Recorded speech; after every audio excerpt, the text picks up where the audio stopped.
The Assembly Committee on Campaigns and Elections held a public hearing on Wednesday on Assembly Bill 493. The bill aims to respond to legal challenges that have tied up the current voter ID law in Wisconsin's courts.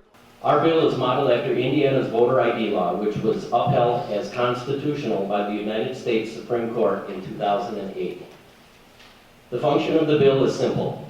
On election day, if a voter does not have proper identification, they may make a sworn oath and affirmation at the polling place indicating the specific reason. The bill creates 3 acceptable reasons for not having an ID at the polls.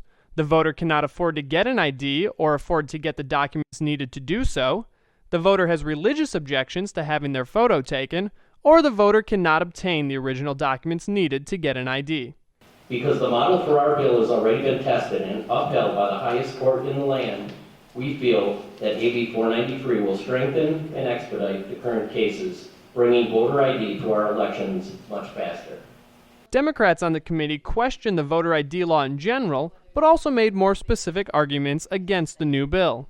Now we want to pursue a question on the privacy aspect.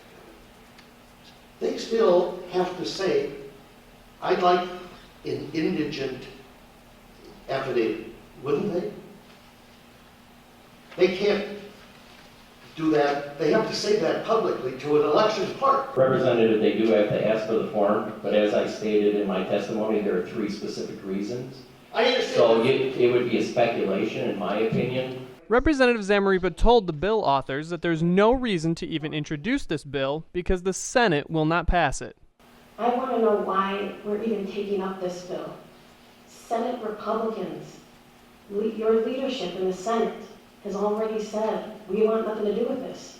I'm not in the Senate, I'm in the Assembly. I came here to represent my constituents. They believe the integrity of our elections are important.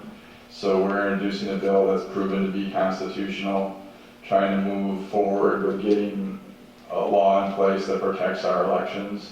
The fact that we have one that was passed a couple of years ago that isn't in place because it's tied up in the system, we're trying to move forward and get something into place that can accomplish that. And whether or not the other legislative branch wants to participate in that, that'll be up to them.